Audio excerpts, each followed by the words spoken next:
अस्सलाम वालेकुम। मैं हूं डॉक्टर सुहेल, आपकी सेहत का दोस्त, और आप देख रहे हैं मेरा वीडियो चैनल।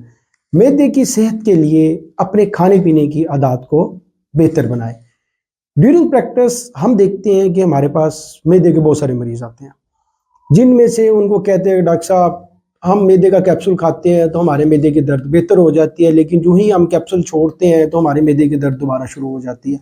हमने मैदे के बहुत सारे टेस्ट करवाए हैं, हमने एच पायलोरी का टेस्ट भी कराया, हमने एंडोस्कोपी भी करवाई है, लेकिन कुछ नहीं आता। लेकिन मैदे का कैप्सूल खाने से ठीक हो जाता है, जब छोड़ते हैं तो दोबारा हो जाती है। क्या करेंगे, ये मैदे का कैप्सूल जो है ना वो हमसे छूट जाए, ताकि हमें बार बार मैदे का कैप्सूल ना खाना पड़े, ताकि हमारी तबीयत बेहतर हो जाए। और आज हम डिस्कस करते हैं क्या एक नॉन फार्माकोलॉजिकल थेरापी है, कुछ 4-5 ऐसी आदत कौन सी हैं जो हम अपनाएं तो शायद हमारे मैदे का कैप्सूल छूट जाए या वो कम हो जाए, ताकि वो जो है ना उससे हमारी दवाई का बर्डन कम हो जाए। अगर हम बात करें कि ग़िज़ाओं में, तो तमाम की तमाम फ्रूट्स और सब्जियां मैदे के लिए बहुत बेहतरीन है।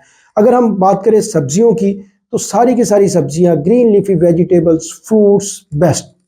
ये आप जितना ज़्यादा इस्तेमाल करेंगे आपका मैदे की सेहत उतनी अच्छी रहेगी।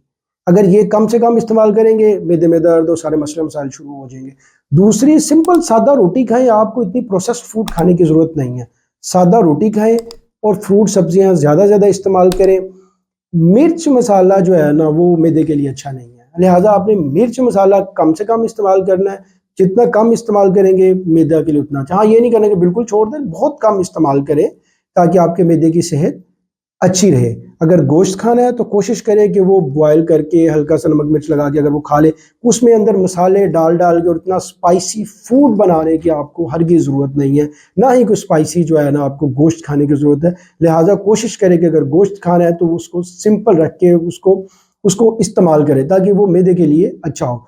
बोतल बिल्कुल नहीं पीनी, जितने भी कोल्ड ड्रिंक है ये मैदे के लिए नहीं, बिल्कुल नहीं, सवाल ही पैदा नहीं होता। ये जितने ज़्यादा कोल्ड ड्रिंक पियेंगे उतना मैदे के अंदर तबाही मचेगी। लिहाजा कोशिश करें कि कोल्ड ड्रिंक बिल्कुल नहीं पीना, चाय ज़्यादा नहीं पीनी, जो चाय पियेंगे वो मैदे के ऊपर जाके ज़्यादा असर करेगी। तो ये चीज़ें हैं कि जो मैदे के लिए अगर आप ये यूज़ करें। और सबसे लास्ट पे लेकिन मोस्ट इंपॉर्टेंट वो है एक्सरसाइज। एक्सरसाइज का एक पॉजिटिव इम्पैक्ट होता है।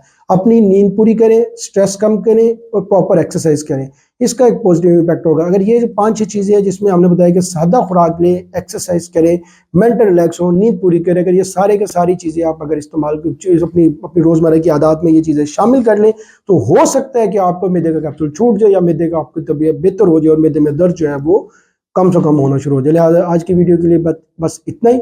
नेक्स्ट वीडियो में फिर मिलते हैं। शुक्रिया। अस्सलाम वालेकुम।